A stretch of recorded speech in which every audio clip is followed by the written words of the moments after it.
Hello, everyone, and welcome to Soul Stained Ink. My name is Beth, and I am here today to just do a little chat about the books I am currently reading. I'm not going to get a chance to really do this a whole bunch, at least during the semester, unless I'm talking about books for my dissertation, because that class has started. I have a focus. I know what I'm writing about, what I'm researching, and I will be posting a video. I think I'm going to, if I get it recorded today, I'll schedule it for Friday.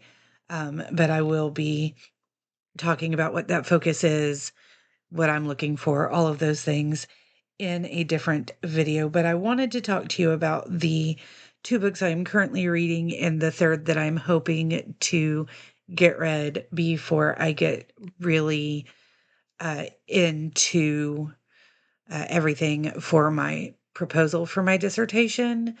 But for right now, uh, don't expect a lot of reading update videos that are including anything that isn't dissertation related, except for today.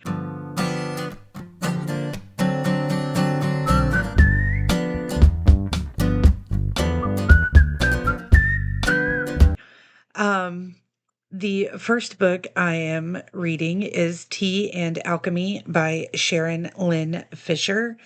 Now, this is an audiobook that I am listening to, but it is one of those Kindle Unlimited that has the attached audio.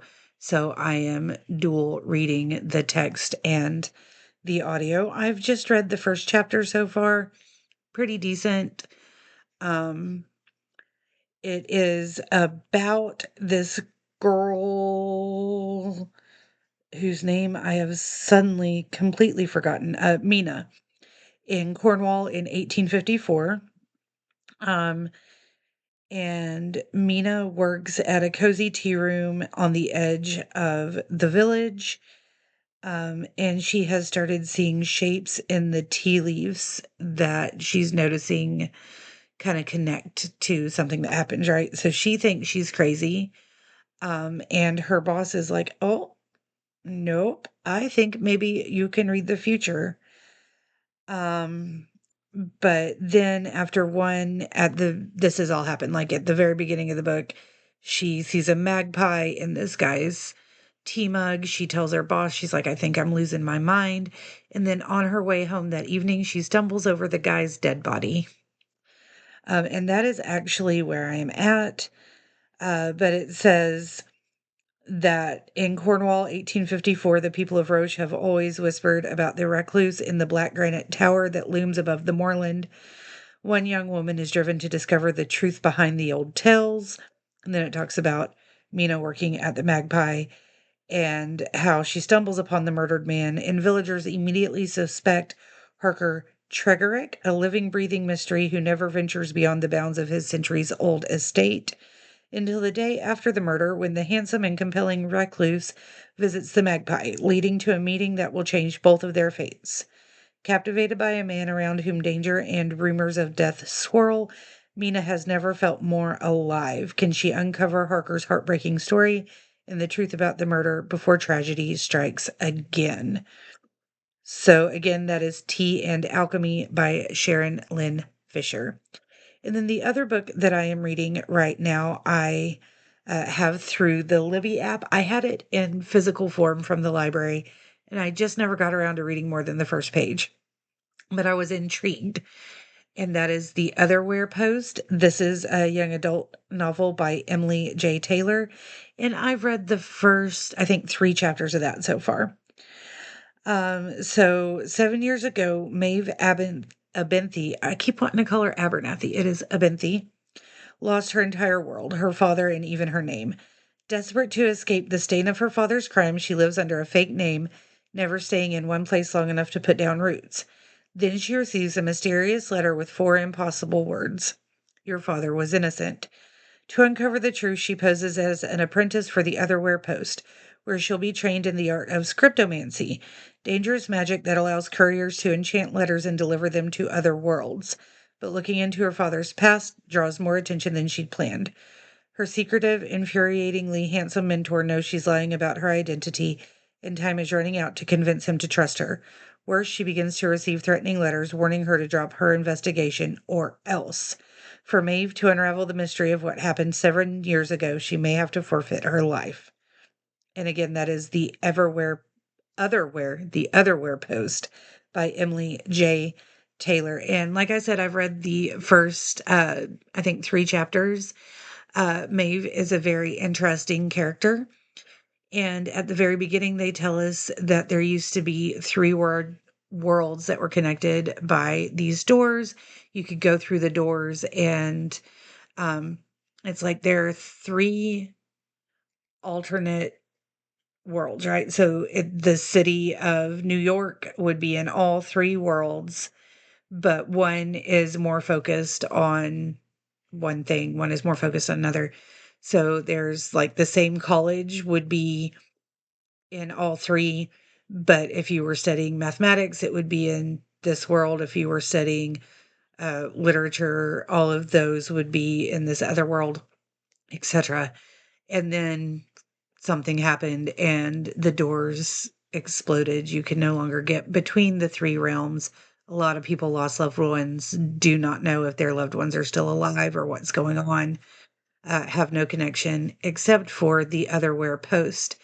And members of the Otherwhere Post have the ability to open doors to go and deliver letters, but scriptomancy is very dangerous, very rare to be able to master. Her father, Mina's father, was a scriptomancer, or I'm sorry, Maeve's father was a scriptomancer, and taught her how to write and was going to teach her the magics as she got older. And then the doors locked down, and then he was accused of being a serial killer. I think that's what it seems to be leading us towards. So she lost her family. She's been alone for 7 years, and her dad is accused of being a murderer. Now she wants to find the truth. So those are the 2 books that I'm currently reading. However, I have one more that I would like to read, and this one is in print. It is Legends and Librarians by Pandora Pierce. I'm hoping to be able to pick this up.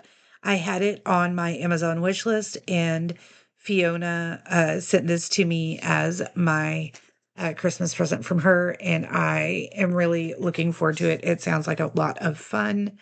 It says at the Misty Mountain Library, stories don't just sit on shelves, they leap right off the page. When Nissa returns to the magical library she adored as a child, it's not quite how she remembered it. A wild magic storm has brought the books to life, leaving her to repair the library while wrangling tiny dragons, even tinier knights, a grumpy demon lord, and so much more. With the Tales and Tomes Festival just around the corner, Nissa needs the library ready for its grand reopening, or it might disappear for good. But with the story spirits causing playful chaos and the townsfolk convinced it's haunted, she'll need help bringing the magic back. Roan, a wandering adventurer, takes the job expecting danger, but instead finds himself charmed by the library and by Nissa. As they prepare for the festival, they'll learn that restoring the library isn't just about fixing what's broken, it's about building something new together. It is a cozy fantasy full of found family, whimsical magic, and the warm feeling of discovering where you truly belong. I don't know about you, but I love me a good cozy, whether that be a mystery or a fantasy. So I'm really excited to read this. I'm very, very happy that Fiona sent it to me. Super grateful. And it says book 1. So I'm thinking that this might be a series. Um, Hopefully I enjoy it and get to continue on with that later. So those are the 2 books that I'm currently reading, the one that I am hoping to read before I just completely go full on middle grade again.